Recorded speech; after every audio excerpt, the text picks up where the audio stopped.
Ja bih pozvao gospodina Glasnovića, kome se srdačno zahvaljujem što se odazvao ovome našem skupu, ovome predavanju, i čovjeka koji u Istarskoj županiji obnaša dužnost povratnika u svoj zavičaj, u svoju domovinu. To je gospodin ovdje Ninoslav Mohorović. Hvala vam lijepa.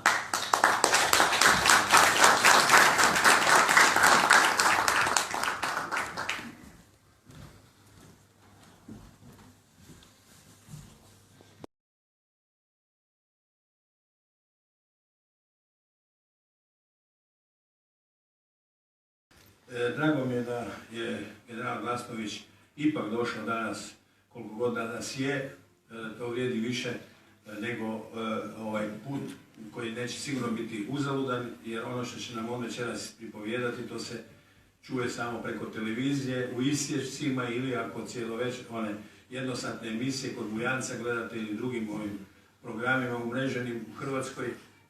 Tu možete onda čuti malo cjelovitiju sliku onoga što general Glasnović zastupa. Danas smo imali sa gospodinom Matom Arlovićem jutros raspravu o pravima nacionalnih manjina u Hrvatskoj. On je napisao jednu knjigu o tome i normalno on hvali tu knjigu, hvali isto ta prava, naglašava kako to izvan naše galaksije možda neko ima, što nam nije poznato, ali niko na svijetu to nema. Ja sam mu rekao da se slažem s tim da su dali vrlo ekstenzivna prava nacionalnim manjinama, međutim da je to u srazu sa našim realnim mogućnostima, prvo, drugo, da jednostavno ne možeš ispoštivati ono što bi manjine u Hrvatskoj trebale po slovu Ustavnog zakona dobiti, i onda tu dolazi uvijek do nesporazuma, uvijek dolazi do toga da se može onda baciti vatra u tu igru i onda se s tim može manipulirati. To je nažalost u Hrvatskoj tako, u svijetu nije. Mi smo obojica bili emigranti, ja isto do 90. nisam dolazio ovamo, mi smo se formirali u tom zapadnom svijetu, znamo kako to funkcionira, kod nas još taj jugomentalni sklop koči sve te procese, ali eto, nakon 25 godina je izašao duh iz boce i mislim da ga više niko u bocu neće moći staviti. Jučer je to u Mariboru, po meni, simbolički započelo i mislim da će doći sada do toga da se otvara istina, da počnemo govoriti o istini, pa i u kontekstu prava nacionalnih manjina, o čemu će uvodno nešto general Glasnović sad reći, ali svakako vas će zanimati i njegovo mišljenje o lustraciji i o aktualnom trenutku sad u Hrvatskoj, isto u kontekstu ovih događaja koji su jučer u Mariboru započeti, ali o kojima se već godinama zna, ali se ništa ne čini. Evo, ja ću predati sada riječ generalu Glasnoviću, pa evo, hoće to tamo. Cijenjeni skupe, evo, Hrvati i Hrvatice, evo, ja se ispričam što nisam mogao jučer doći, ali sam došao danas, nakon Sabora, došao ranije, takva je bio tempo. Evo, mi se znamo neki od vas, vi ste na tom bojištu duže od mene, neki od vas. To kulturno ratište vodite, tu bitku za očuvanje kolektivne memorije. Tu je naš feldmaršal, tu je Frašito Ćorić koji je vani čuda radio i koji je puno posla odradio sa ovom svjetski kongres i tako dalje. Šta ću vam reći? Tema je manjine u Hrvatskoj, 12. izborna jedinica. Ja vas uvjeravam da većina parlamentarne demokracije Zapada nema takav sustav. Imate u Kanadi, možete ući u parlament i vidite sinka sa turbanom, ali on je dio jedne stranke jedne. Conservative te države i bojite se na političkom vojnom polju kao sve druge stranke. Dobro, ima prema severu što su dobili First Nations neke autohone rekao bi, prava, to su ih priznali zadnjih 20-30 godina, imaju svoju policiju, tako dalje. A to je daleko od one što imamo ovdje u Hrvatskoj. U Hrvatskoj imate vani, ja mislim, evo, može neko ispraviti, samo u Kanadi 120.000 Hrvata, etičkih Hrvata, koji se tako izjašnjavaju. Imate u Njemačkoj 300.000 Hrvata, ja mislim, to je već manjina, istinska manjina. Neka manjine koje se vode kao u toj 12. izbornoj jedinici uopće nisu autohone manjine u Hrvatskoj. Ne znam otkuda ta prava. I sad, šta je tragedija tog sustava, on ne stvara ravnopravnost, nego jednu vrstu tenzije i neprijateljstva. Jer imate 3 zastupnička mjesta, kad neko kaže učenje smo bili. Ma nisi bili učenje, prijatelj. Ko će tebe učenjivati? Da imamo 3 zastupnika. Više od pola milijuna Hrvata vani, u stvari u Bosni i Hercegovini, plus nekoliko miliona vani. I šta se događa? Ovo sam uzeo, samo da vam pročitam ovo. Šta zahtijevaju Hrvati izvan domovine? Neću dugo, skratit ću ove točke. Evo. Šta nisam? Prva točka je birokracija. Socijalistička birokracija. Dolaze ovdje neki i treba mu 64 tjedna za građevinsku dozvolu. Ja mislim, Hrvatska je jedino mjesto gdje se čovjek rađa svaki 6 mjeseci, jer mora rodbini list izvaditi. Rođeni list svaki 6 mjeseci. Birokracija. Drugo. Generalni odnosi prema hrvatskoj dijaspori. Hrvatska dijaspora je stvari kao svinjski odrezak na židovskim svatovima. Samo su dobri za lovu, a kad treba se uključiti izravno izgradnju društvenog i ekonomskog sustava, njih nema nigdje. To je namjerno napravljeno, da se ne zavaramo. A ko je to napravio? To su napravljeni ovi bivši kadri. I oni donose minimum 16 milijardi kuna dolazi ovdje iz hrvatske dijaspore. To je mislim skoro 4% BDP-a. A ti ljudi kad dođu ovdje, Hrvatima vani, imam osobno iskustvo s tim, jedan mladi gospodin se htio vratiti, služiti hrvatsku vojsku, on je inženjer rudarstva, ima 27 godina, njemu treba 3 godine da dobije hrvatsko državljanstvo. To je za mene zločinačka. To je zločinačka doktrina, ko to proizvodi, ne treba sjediti gore. Nažalost, tako ima gore 2/3 u Hrvatskom saboru. A većina njih koji sjede tamo, ja sjedim ovdje, desno, pa da se sklekova, što nije mobitel isključio. Dobro je. Ne žele te ljude ovdje. Nastavit ću s ovim točkama ovdje. Glasanje. A zemlje trećeg svijeta imaju dopisno glasovanje. Hrvat iz Kanade ima 40.000, mora letiti 6 sati iz Vancouvera da dođe u Toronto, tamo od toga konzulat i glasati. Ja sam došao u Toronto kad je bio referendum o jednospolnim brakovima. Imao sam jedan iz sve sam imao putovnicu. Gospodine, ne smijete glasati. Pa čekajte. Mi imamo 4,2 milijuna stanovnika, možda više, plus naravno Hrvati izvana. To je predgrađe Londona i oni ne mogu napraviti jedinstveni popis hrvatskih birača. Opet. To je kriminalni nemaj. Nisam mogao glasovati. Idemo dalje. Općenito zabrinjavajuće stanje u Republici Hrvatskoj. Ono što vam oni govore gore, što vi čujete gore,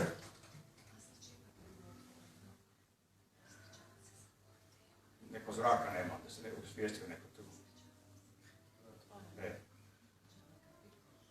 Imate gore, što vi slušate svakodnevno u sabornici i što se događa u stvarnosti je totalni otklon u strateškim istraživanjima. Hrvatska je pred ekonomskim slomom, a razina njezine recimo, ne samo gledajte, imate ono Corruption Perception Index. To je percepcija, to je međunarodna jedna organizacija koja podcjenjuje stanje korupcije u zemljama. Mi smo na dnu tu negdje, ja mislim sa Bangladešom. Imate također jedna udruga koja se bavi međunarodna udruga, ne ove nama koje Teselić i tako dalje. Povjerenje u pravni sustav. Hrvata je, mislim, četvrtina nema povjerenje u svoj pravni sustav. Taj pravi je vaš. Imate podatke Global Financial Integrity. Naravno, morate provjeriti svaka 2-3 izvora jedan podatak. Jer samo jedan podatak može biti patka nečija ili disinformacija. Ali iz nekog izvora da iz Hrvatske države izneseno između 2006. i 2013. 34 milijarde dolara. A to je bez sive ekonomije. To je 2 milijarde dolara više nego cijela ratna odšteta. To nepovjerenje. Imamo Imamo pravni javašluk, pravnu kaljužu. I zašto je tako? To je zato jer smo naslijedili pravno nasljeđe SFRJ. To je nasljeđe jedne propale države nakon pada Berlinskog zida.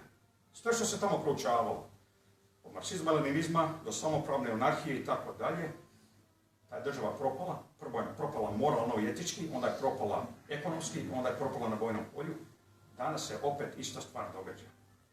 Ljudi se boje te riječi, rasvjetljenje, ilustracija. Ovo je ilustracija. Nažalost, većina Hrvata to ne zanima. I imate ljudi koji zbunjuju Hrvate u medijskom prostoru, da ne mogu doći do istine. I to je zašto mi ne možemo ići naprijed. To stanje se, o tom stanju neće tu puno o mainstream medijima. Ali kako mediji funkcioniraju? Većinom u Hrvatskoj, većina mainstream medija vode partijske ćelije, ljudi čiji se dosije u Beogradu. Taj stariji kov. Jer oni su bili društveni službenici. Pokojni Vlado Gotovac je rekao je u svakom članku u bivšoj Jugoslaviji, novinarskom članku, bile su najmanje 2 laži. Ili 3 laži. I, nažalost, ti ljudi su taoci svojeg identiteta, boje se, žive u strahu i mi u Hrvatskoj nemamo ono prvo temeljno ljudsko pravo, to je pravo na istinu. Najtemeljnije ljudsko pravo je pravo na istinu. Dok ne dođe do istine, od Hrvatske države neće ništa biti. Točka sljedeća. Opstanak hrvatskog identiteta. Vi ste kulturnjaci, ja nisam ekspert. Reći vam ko kreira sliku o Hrvatima vani. Dubravka Ugrešić, Vesna Terselić, dobro, kulturno. Oni su omreženi, jako dobro funkcioniraju. Financirani su ne samo od hrvatske vlade, nego su financirani izvana. Soros, svi znamo ko je Soros, imali ste Radio 101, Feral Tribune. U Hrvatskoj imate časopis Politički zatvorenik, koji dobiva godišnje, to su ljudi koji su mučeni u zatvorima, koji su silovani u zatvorima, premlaćivani. Ko se sjeća Ivo Mašin, koji je bijen tamo u Novoj Gradišci 80. godine, ali imamo, djeca su prava, djeca su ok, svaka djeca, ali od jedne manjine, časopis Bela pčela dobio više od $500.000 kuna. To nisu prioriteti baš, ja bih rekao. I opet, ta ključna riječ lustracija.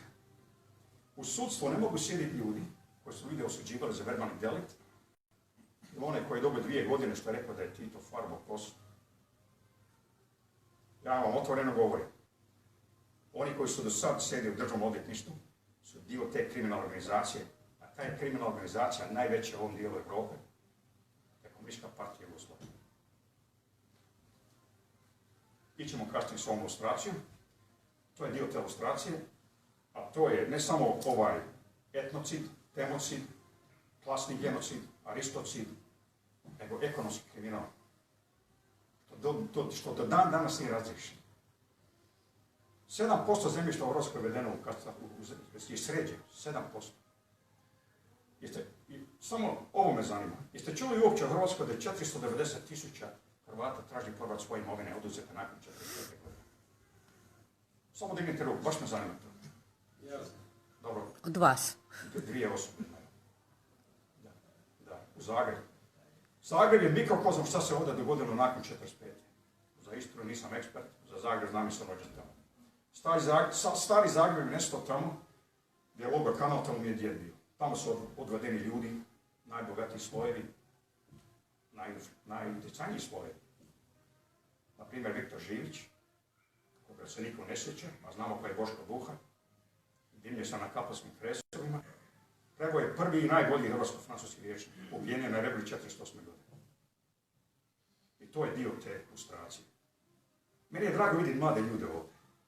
Ali najveću laž što ćete ikad čuti u hrvatskom medijskom prostoru i najveću varku što ćete čuti je ova. To je obmana. Evo, to je naš ekspert po pitanju duhovnosti. Ko je knez laži? Znamo ko je knez laži. On ne može podnijeti istinu. Ovo je, to je ta mantra, moramo se brinuti, zaboravite ustaše, partizane, moramo se brinuti o budućnosti i ne prošlosti. Budućnosti i ne prošlosti. Kako to? Čega se boje? Zašto su ovaj Hive, SKH, u stvari SDP, nasljednici, još 20 godina zatvoreni? Čega se boje? Da se razumijemo, većina toga je uništeno, ali još toga ima. Neko ima kopije. Pa šta te kopije govore? To je zastrašujuće.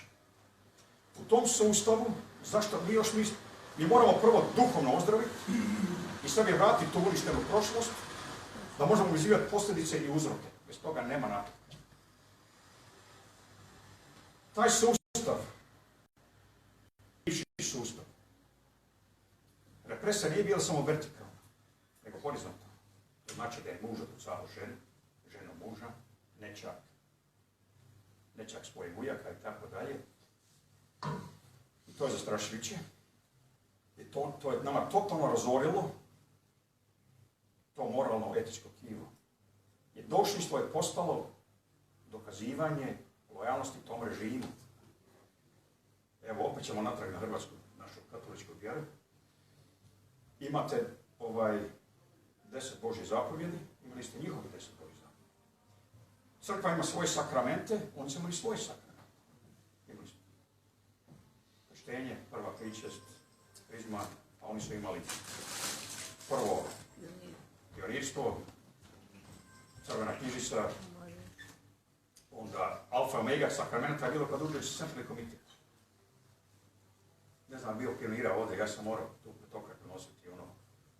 To sam, brat je bacio, a mi smo već nadrljali. Sam imao 7 godina i rekao je učitelj, materi, vi ste već dovoljni, oprostite izraz govana. Djeca idu na stadion u Gračanima, gdje smo se tamo kunuli ovome najvećem 10. masovnom zločincu krvom u Bravoru, da se kunemo njemu. Evo. Kakav Zagreb izgleda, ne znam ovdje Istri. U Zagrebu imate ulicu Vlade Ranogajca, čovjek koji je vodio trojke. On je sudio 29.6.45. sve vjerske vođe u Hrvatskoj su osuđene na smrt. Ja mislim da je prosječni to suđenje je trajalo 3-4 minute. Ubijen je Filip Pop, poglavar Evangelističke crkve. Jarmogljan, arhijepiskop Hrvatske pravoslavne crkve. Zagrabić muftija, drugi svećenici i vjernici. Ubijen je Kerubin Šekić. Došao sam jučer tamo na Macelj, u stvari Macelj, prostite, u Tezno, kod Maribora. I čovjek mi jedan govori, trebaš napraviti ovo, ono, dobro pitanje. Da te pitam samo jedno pitanje. I svi kad čuo ime Kerubin Šekić, to je dio toga aristocida, gdje su najbolje ubijali. Čovjek je završio plaćačku gimnaziju, svećenik, 78 godina. Njegov magnum crimen je bio, tvrdio je da su Hrvati kockovog neslavenskog porijekla. On je vezan za džip pučan po maksimumu, dok mu lubanje nije puklo. Slušate Pernara pegla u parlamentu. Dobro je, jer otvara raspravu. Ali kad se gleda na povijest, gleda se sa oba dva oka, ne sa jednim okom. Spominjao je Bobby Sands. Svaki Irac zna ko je Bobby Sands. Ne znam ko ne zna, Irac. A ko je čuo ovdje? Recimo Stipe Jota. Od 36. godine ubijeni su mu čavli u tavane nabijali, koji je imao u Sremskoj Mitrovici 36. godine, 100.000 ljudi je došlo na njegu sprovoditi. Šta može očekivati ako ne znamo ništa o sebi? To smeta Hrvatima vani. Većina Hrvata vani nisu otišli tamo da zarađuju onaj prvi val. Najvećina je otišla u Argentinu da spaša gole živote. Na primjer, moja mater, na svoje obitelji govori, mater je zadnji svjedok predaje vlade NDH u Rosenbachu partizanima. Tamo su ubijene silovane hrvatske djevojke od 14 do 16 godina nadalje, na primjer, sestre Frković. O čemu se još ne govori? Silovanje. Mater mi je 2 puta silovana.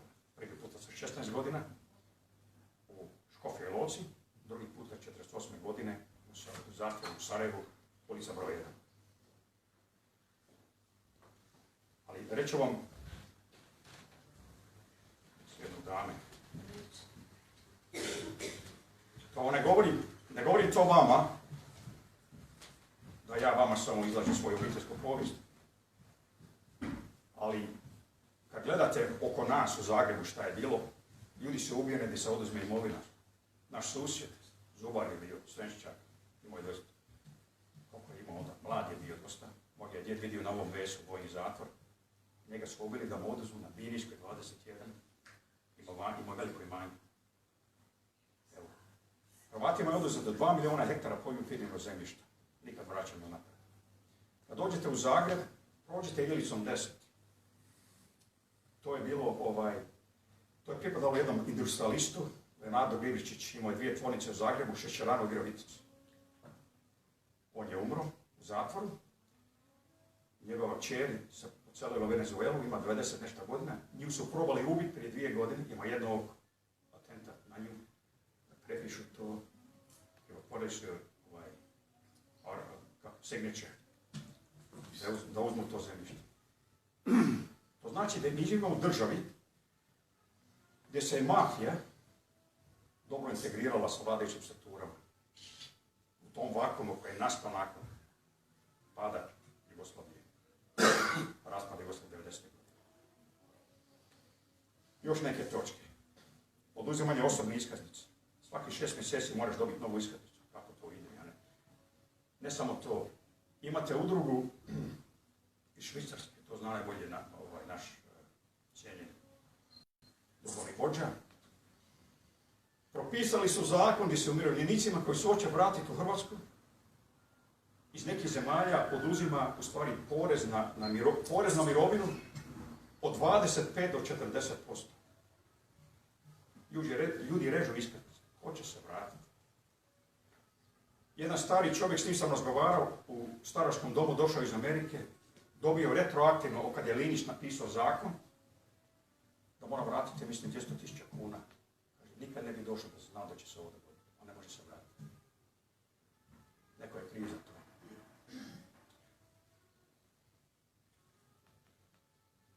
Suočavanje sa prošlošću. Evo. Sve što gledamo danas, posljedice nečega. Posljedice nečega. I ako volimo Hrvatsku državu i ako hoćemo dobro toj državi, moramo govoriti istinu i moramo imati konkretne mjere šta napraviti. Jer ovako, uvijek postavljamo kriva pitanja i lutamo. I pošto nemamo medijskog prostora, jer ovi znaju koji su vladali bolševičke revolucije nadalje, oni znaju kad uzmete kulturni prostor. To su školstvo i medije, dobili smo političko pitanje. A pošto ljudi više nemaju taj duh prosudbe, niko ništa ne čita. Dokazano je. Ako vi stavite lažne informacije na internet i istinite informacije, narod će isto vjerovati. To je taj jedan od tih 7 darova duha Božjeg, duh prosudbe. To smo izgubili kao narod. I to moramo vratiti. Naš najveći, to je već spomenuo naš feldmaršal, naš najveći problem nije ni ekonomski, ni društveni, nego mentalna baština, te sekularne religije, koje 2 stvari napravljaju. Prvo, totalno je uništio moralno etički kodeks. Spominjali smo te zapovjedi. Zašto je Prusija bila velika nacija? Jedan jedinstveni razlog. Više Prusije nema, znači ona je nestala, trećina je pripala Poljskoj, Sovjetskom savezu, ima se sad Königsberg i sad Kaliningrad, enklava gore na Baltiku, ali oni se nisu ni riječ udaljavali zašto su bili kakvi jesu bili. Imali su vjere u Boga, ako jesu bili luterani, jer toga se nisu udaljavali, imate jednu pjesmu i ovo kaže. Riječi Božje, nemojte se udaljavati ni jedan centimetar. Vjerujete u Boga ili ne? 10 zapovjedi su temelji Europe. Nakon pada Rimskog carstva jedina snaga koja je održala pismenost, kolektivnu memoriju cijelog naroda, recimo naroda, antike i tako dalje, koje je prepisivo tekstove. Mi danas ne bi znali ni za Ilijadu, ni za Homera, Sokrata, ni nikoga da nije bilo, recimo, Moraha u Irskoj, koji se te dokumente ručno prepisivao. I bila je moralna snaga u toj tami. I danas je moralna snaga, samo ona nema, u sadašnjoj Hrvatskoj crkva nema medijskog prostora. Na kraju šta reći, šta mi trebamo napraviti? Ovo nije očajavanje. Prvenstveno, to je rekao također jedan drevni grčki filozof, rekao je zakon mora vladati. U Hrvatskoj vlada bez zakona. Imate, zašto? Spomenuo sam nasljeđe tog bivšeg sustava, taj javašluk. sam radio 10 godina u pravosudnoj policiji. Znam nešto o taktičkoj razini pravosuđa. Imamo više sudaca, ja mislim, per capita nego jedna zemlja u Europi. Ja mislim, možda na cijelom svijetu. A imamo totalno disfunkcionalne zakone. Neke koji se mijenjaju svaki mjesec. Neki zakon idu kroz proceduru 11 puta kroz Sabor. Ali ako ne stvorimo pravnu državu sa jednostavnim provedivim zakonima i što je najvažnije, mehanizam koji će te zakone provesti, jednostavne zakone, to znači ne samo pravosudne, policije. Gdje ćete dobiti policajca, profesionalca da ćete 5.000 kuna? Zaustavit će vas za brzo vožnje i mazat će vam lovu. Gdje ćete dobiti poreznika koji radi za crkavicu? Šta će se dogoditi? Doće nekom lokalnom šerifu dole, koji ne plaća poreze, ima jahtu u Španjolskoj sa hrvatskom zastavom i kaže evo ti 50.000, šuti. To nije funkcionalna država. Singapur je funkcionalna država. Otiđite u Singapur. Malo ću u Singapur. Tamo sam bio po 30-35 godina. Zašto? Jer u vodi osvješćena i odgovorna manjina je vodila tu. Vodila je jedna autokracija. A to je kineska manjina koja je možda najstarija ova manjina, recimo, znate o Kini, da ne pričam sad o drevnoj Kini. Kad ste došli tamo prije skoro 40 godina, vidjeli ste to je bilo ribarsko selo prije 60 godina. Kad ste došli na jednom, vidjeli ste plakat na 3, kad ste sletili u Singapur, 3 jezika, malezijski, kineski, engleski. Određena količina droge, ako će trova djecu, smrtna kazna.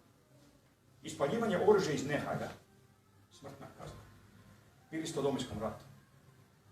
Jeste vidjeli ove table po gradovima, grupama u tablama. Jedan mladi gospodin zaspao. Dobro je, sad ću ja brzo završiti. 50 sklekova. Jeste vidjeli ono, poštiljanje, ono svatovno, to nije hrvatski običaj. A poprimili smo mentalni sklop Beogradske čaršije. Treće, pomaganje u suicidu, čovjek koji je osoba koja je psihički ili nesposoban da se brine o sebi, rastrojen.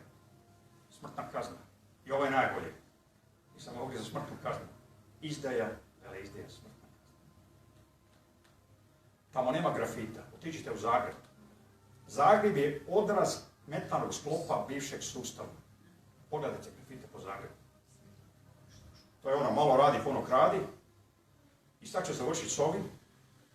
Rekao sam o pravnom sustavu. Ali džaba to, a vi ste dio toga, vi morate, svaki pojedinac, ne mogu ni Saboru, ne mogu ništa sami napraviti. Ta riječ je prosvjetljenje. To znači mora se širiti istina. Oni ne mogu to zaustaviti. I oni se boje te katarze. I radit će sve da zaustave katarzu, da narod dođe do istine i da se stvori funkcionalna i nacionalna hrvatska država. Vi ste dio toga.